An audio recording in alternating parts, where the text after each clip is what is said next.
everyone and welcome to Downloadable Discontent with the contents large at no extra charge. I apologise for being away for so long, but it's because I've been in Hawaii learning how to play the ukulele. That's right, I think it goes well with the shirts and it's very appropriate for today's review, Gilly Island. So as a treat for you all, today's review is entirely in song. Are you ready? Alright then, let's go!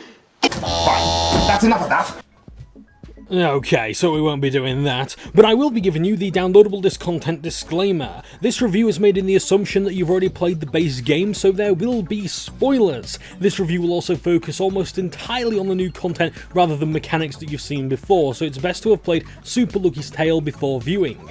With that said, I hope you enjoy! Gilly Island is about £5 too much and contains a subliminal message about one of the worst DLC practices in the industry. It doesn't do anything well enough to distract me from the nagging feeling that this is cut content. It's on-disc DLC for a start. There was no additional download for the content after purchasing it, and despite 18 new clovers, the total amount didn't change from the original 117 I saw. So in order to 100% complete the main game, I needed to buy Gilly Island. The term pay to win gets tossed around more than my cock, but this really is P to W. And like my semen sodden undercrackers, I could smell this load of wank from a mile away. But why do I say it's carved content? Despite the obvious fact that the game did not start with 117 clovers, but 99 before the DLC released. How about the lack of a formal introduction, like it's a separate piece of content? It begins like any level, only without that awesome transition from a boss battle to a new hub. Then again, without such a transition, it could fit anywhere in the story. Sort of. You see, it doesn't make any sense in the continuity. Why would Lady Meowmalade, the one that taunts you in the final lobby, be up to her evil antics after the drop in morale that would have occurred after her father's defeat? She doesn't refer to that battle. On the contrary, there's one time where she says he's alive and well and will solve her issues. Meowmalade didn't do anything in the base game, so her being the antagonist has me skeptical. Hey, if it's content that couldn't be made, I'm glad it's here, but for a price tag? Definitely not when Super Lucky's Tale felt as though it needed another lobby to be complete. So what's the story with Gilly Island? As mentioned previously, Lady Meowmalade is the villain of this hub after getting bored of being a pretentious tart in the last one. Unlike the young people of Yorkshire, she forces everyone to listen to their repetitive, grindingly annoying beats and hypnotises the townsfolk.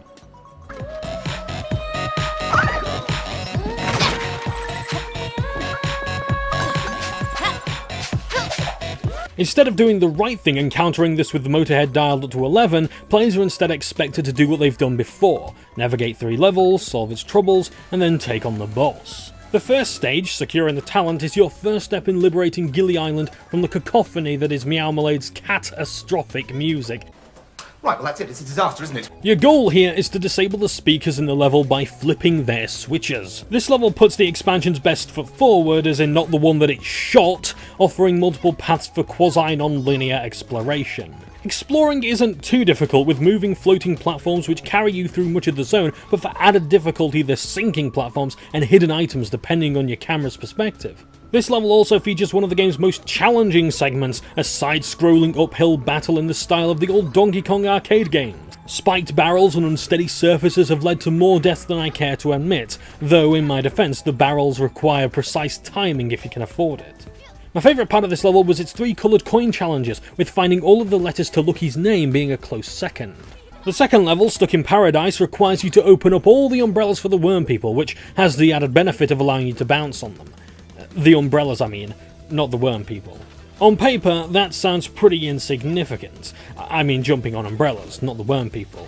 Until you realise how hard they've made it to navigate. It's not just the wormholes that are shrivelling up at this top-down terror. Lucky will be expected to flip switches, burrow under certain walls, and occasionally break the laws of physics by walking on air. Or rather, tiles of air. Because that makes sense outside of the ghost levels, when you needed a lantern too. Oh, it turns out you need a lantern in one part.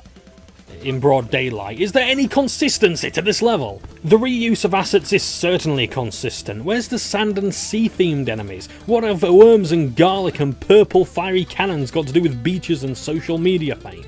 If the choice is between that or crabs, fish and used johnnies, I won't scold you for unoriginality. There's not a great deal about this level I can comment on. Its structural design is clever, no doubt about the dev's talent, but it comes off as showing off without knowing how to make it all work together. It further lends credence to my theory of this being carved content and the struggle to implement it earlier. Your next and final mission takes place in the horizontal hell, 3 Cannon Salute. The level gives you a solid first impression with its clever coloured coin conundrum, though not unique to this game. The soundtrack felt as though it didn't fit, but when the cannon fire from an old acquaintance began, it kinda worked.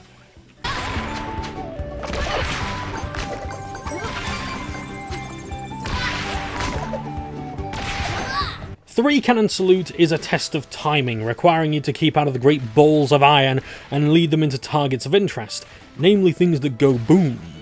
It's this level that uses enemies the best, requiring you to jump the birdie's bones to make your way through the perilous platforms. It's a shame coins had no purpose at the time of recording the gameplay, otherwise I would have made more of an effort to collect more than is necessary for the coin clover. I say at the time, as the DLC following this allows you to spend them on hats and the like, even if you don't own it, but I recorded and wrote this in March, long before then. I say long, the devs didn't take long making the next DLC, did they? Need to get my arse in gear so I can cover that one. And now, the grand finale, which is basically the end boss of Skylanders Imaginator's Thumpin' Wumpa Islands adventure pack. Only it's 20 quid less. With worse music. Like many fights in SLT, you'll mostly be expected to step in a certain area before the red dance tiles take your life in a disco inferno, all the while the soundtrack sounds like a cat trying to vomit.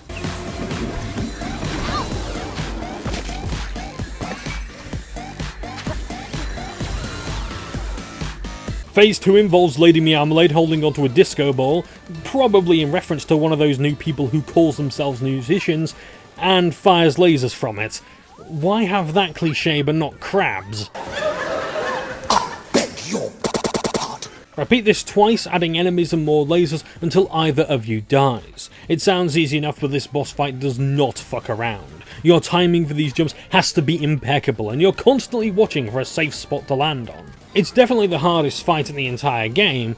Alas, the ending isn't worth it, not that I expected any better given how Gilly Island began. It's not at all definitive, which only adds further insult to injury with how little the DLC tries to do, well, anything. It's not over yet. Like all hubs, you have a few new opportunities to explore and visit previously inaccessible areas. It ain't much, but what do you want for $4.99? Jam on it! What you do get is 6 of the best, as well as most infuriating statue swiping puzzles. Now I had a blast with these, which could be said of nearly all of Super Lucky's side content, but it's quite clear what little energy the expansion has was spent on these puzzles. The objective, for those who don't know, is pretty simple: swipe the statues so they travel in a straight line onto the X-marked tiles. The statues don't stop travelling until they reach the end of the line, or they hit another statue. These in particular are deceptively difficult, dragging out the expansion's time considerably. I say considerably, it only took the lesser part of 3 hours, and that's including the time spent trying to get all of the clovers. At least it was something to look at. Super Lucky's Tale has a clever bunch of artists who really splashed out on the new assets for this zone. The theme of a sunny beach is not wasted on them either, the palette of colours is vast, the characters are plastered in neon hues, and the overall atmosphere is pleasantly warming. I'm glad they offered more than just fun in the sun with the dark and dingy nightclub and eerie chill of the puzzle zones. Although the latter is not unique to this DLC. A more natural progression would have been appreciated, such as seeing the lighting going from dawn till sunset and the tangerine glow enveloping one of the levels or even the lobby. The music has the usual chirpiness of the base game, the steel drums and other fitting instruments were not lost on me either. I found the Super Mario influences of Stuck in Paradise's themes quite beautiful, and I detected a hint of Crash Bandicoot's Papu Papu fight in the rotating tower puzzle.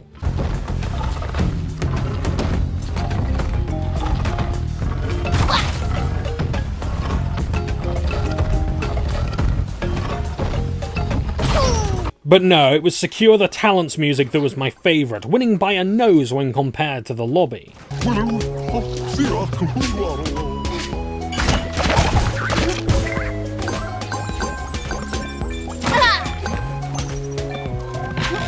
I implore you, Playful, release the soundtrack. I'd buy it in a heartbeat, which strangely enough beats the Back on the Chain from the Motorizer album right now. And now, the conch.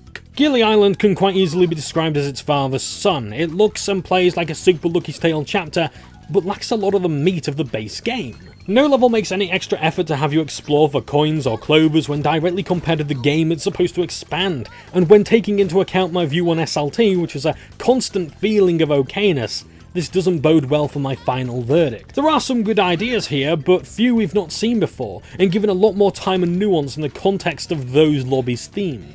It looks like a case of everyone but the mechanics team had control over the project. It looks and sounds wonderful. It stands out as Super Lucky's Tale's best zone in my opinion.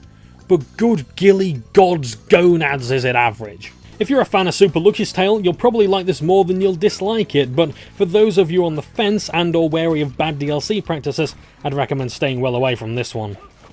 Until the next time, my name's Johnbonne, #1 source for #2 games, and I hope you're content with this episode of Downloadable Discontent. Ta-ta for now.